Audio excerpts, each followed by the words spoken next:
Hello students, कैसे हो बेटा आप लोग? बढ़िया।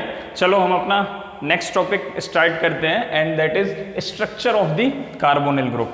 Aldehyde, ketone and carboxylic acid वाला चैप्टर हम स्टडी कर रहे थे, जिसमें हमने IUPAC तक nomenclature, IUPAC, common names, classes of the compound, उनके क्लासिफिकेशंस, ये सब पढ़ चुके हैं। नेक्स्ट हमारा structure of the carbonyl group topic है कि कार्बोनिल ग्रुप जो होता है उसी का स्ट्रक्चर डिस्कस करना है। मतलब देखो, ये मेन कार्बोनिल ग्रुप है जो कि aldehyde, ketone, carboxylic acid, ester, ठीक है, एसिड क्लोराइड या एसाइल क्लोराइड, एनहाइड्राइड, ना जाने कितने स्ट्रक्चर्स में प्रेजेंट होता है। इसीलिए हम केवल इतने पार्ट की स्टडी करेंगे। कितने की? इतने की, केवल इतने की, ठीक है। बाकी हम अभी डिस्कस नहीं करेंगे, जैसे जैसे आएंगे वो एल्डिहाइड, कीटोन, वो सब आपके समझ में आ जाएगा, लेकिन कार्बोनिल ग्रुप की स्टडी करने जा रहे हैं। देखो जरा, इसका हाइब्रिडाइजेशन कैलकुलेट करो मेरे साथ। एक सिग्मा बॉन्ड, दो सिग्मा बॉन्ड, और इन दोनों में से एक पाई बॉन्ड होगा, एक सिग्मा बॉन्ड, मतलब टोटल सिग्मा बॉन्ड कितने हुए? 3। तो हाइब्रिडाइजेशन बेटा sp2। जब भी हाइब्रिडाइजेशन sp2 होता है तो स्ट्रक्चर क्या होगा? Trigonal planar. Trigonal planar, simple सा कॉन्सेप्ट है। क्या होगा? ट्राइगोनल प्लेनर, ठीक है। बॉन्ड एंगल का वो कितना होता है जब भी स्ट्रक्चर ट्राइगोनल प्लेनर है? मतलब इस 360 डिवाइड बाय 3, 360 डिवाइड बाय 3, मतलब बॉन्ड एंगल होता है 120 डिग्री। कितना होता है बॉन्ड एंगल? 120 डिग्री।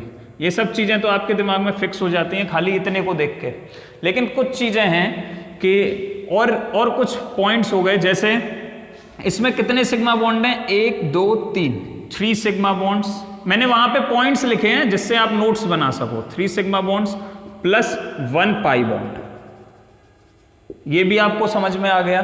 थोड़ा 3D इसका स्ट्रक्चर बनाते हैं। 3D में देखो कैसा होगा।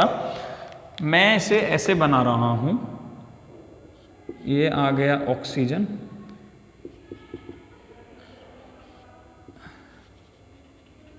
धूमता ना ना ना ना ना, धूमता ना ना ना ना। देखो इसमें से एक बॉन्ड, इसका मतलब क्या हो गया? ये डार्क बॉन्ड है, जो थिक बॉन्ड है, ये आपकी तरफ है और ये पीछे की तरफ है। समझने में नहीं आ रहा है तो हम क्या करेंगे? मैंने इस स्ट्रक्चर को बोर्ड से बाहर निकाला, ठीक है। इस स्ट्रक्चर को मैंने ऐसे बोर्ड से बाहर निकाला, ठीक है। ये निकाल रहा हूं, देखो नीचे इसके हाथ रख के, इसको जस्ट ऐसे पलट दो, पलट दिया। अब देखो, ये वाला जो बॉन्ड है जो नीचे की तरफ था वो तुम्हारी तरफ आ गया, जो ऊपर वाला बॉन्ड था वो पीछे चला गया और ऑक्सीजन यहां आ गया, ठीक है। साफ साफ दिख रहा है, इसीलिए मैंने ये ऐसे बनाया। जब भी 3D को मुझे 2D पे दिखाना है तो मैंने क्या किया? इस स्ट्रक्चर को वापस ऐसे चिपका दिया, बात खत्म, ठीक है। अच्छा, इसमें जो 3 सिग्मा बॉन्ड है वो कार्बन के 3 वैलेंस इलेक्ट्रॉन से बन गए। चौथा बॉन्ड कैसे बनता है कि कार्बन का चौथा वैलेंस इलेक्ट्रॉन, ये पाई बॉन्ड हटा रहा हूं, इसी की फॉर्मेशन समझा रहा हूं। चौथा वैलेंस इलेक्ट्रॉन इसकी p ऑर्बिटल में प्रेजेंट रहेगा।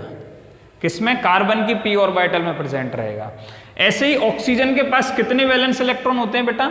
और देखो, कार्बन के पास 4 हैं, जिसमें से एक इस बॉन्ड में चला गया, जिसमें से एक इस वाले बॉन्ड में चला गया, 2 इस वाले बॉन्ड में चला गया, तीसरा इसमें, और चौथा ये रहा पाई में, जो मैंने आपके सामने बनाया हुआ है।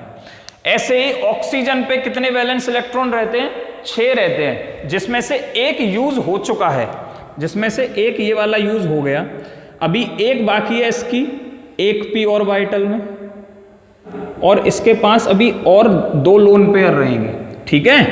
तो ये वाली p ऑर्बिटल ऑक्सीजन की कार्बन की p ऑर्बिटल से क्या करती है? ओवरलैप करती है, साइड वाइज ओवरलैप करती है। और तुम्हें पता है, जब भी साइड वाइज ओवरलैप होगा, ऐसा वाला ओवरलैप, इसे बोलते हैं साइड वाइज ओवरलैप या लेटरल ओवरलैप, जब भी ये वाला ओवरलैप होगा तो कौन सा बॉन्ड फॉर्म होता है? पाई बॉन्ड फॉर्म होता है, ठीक है।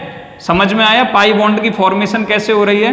कार्बन की p ऑर्बिटल जिसमें एक वैलेंस इलेक्ट्रॉन प्रेजेंट है, ऑक्सीजन की p ऑर्बिटल जिसमें उसका एक वैलेंस इलेक्ट्रॉन प्रेजेंट है, आपस में ओवरलैप करते हैं और एक पाई बॉन्ड की फॉर्मेशन कर देते हैं, ठीक है। ये दोनों आपस में ओवरलैप होती हैं और कुछ इस तरीके का स्ट्रक्चर बनता है। कैसा स्ट्रक्चर बनता है? ये डबल बॉन्ड O बन जाता है और इसके पास लोन पेयर रह गए, ऑक्सीजन के पास 2। ये है जी कार्बोनिल ग्रुप का स्ट्रक्चर। समझ में आ गया? ठीक है, पाई बॉन्ड की फॉर्मेशन समझानी थी, मैंने आपको यहां पे लिख भी दिया। The fourth valence electron of carbon remain in its p orbital, okay, and forms a pi bond with oxygen by overlap with p orbital of an oxygen. P orbital ही होनी चाहिए ऑक्सीजन की, क्योंकि क्यों होनी चाहिए? अगर एस हुई, एस कभी भी पाई बॉन्ड फॉर्मेशन में पार्टिसिपेट नहीं करती है, हमेशा पी करेगी, और वो भी पी कौन सी वाली? जो बिल्कुल इसके पैरेलल होगी। पैरेलल होगी तभी तो साइड वाइज ओवरलैपिंग होगी, ठीक है, नहीं है तो कैसे ओवरलैप होगी? ठीक है, इसीलिए क्या है, ये वाली होनी चाहिए। ठीक है, समझ में आ गया? पाई बॉन्ड इस तरीके से फॉर्म होता है। And oxygen has 2 lone pair of electrons, मतलब 4 नॉन बॉन्डिंग इलेक्ट्रॉन रहेंगे, जिनसे 2 लोन पेयर ऑफ इलेक्ट्रॉन बन जाएंगे। Next, carbonyl CO bond is polar bond. अब देखो, ऑक्सीजन की इलेक्ट्रोनेगेटिविटी बेटा बहुत ज्यादा होती है, ऑक्सीजन की इलेक्ट्रोनेगेटिविटी बहुत ज्यादा होती है, कार्बन की कम होती है, तो ये बॉन्ड के इलेक्ट्रॉन्स को ऑक्सीजन अपनी तरफ खींच लेता है, और क्या बना सकता है, हम इस स्ट्रक्चर को ऐसे भी लिख सकते हैं, CO पे आ गया नेगेटिव चार्ज और कार्बन पे आ गया पॉजिटिव चार्ज। समझ में आ रहा है? ये क्या दिखाता है कि ये बॉन्ड काफी पोलर होता है।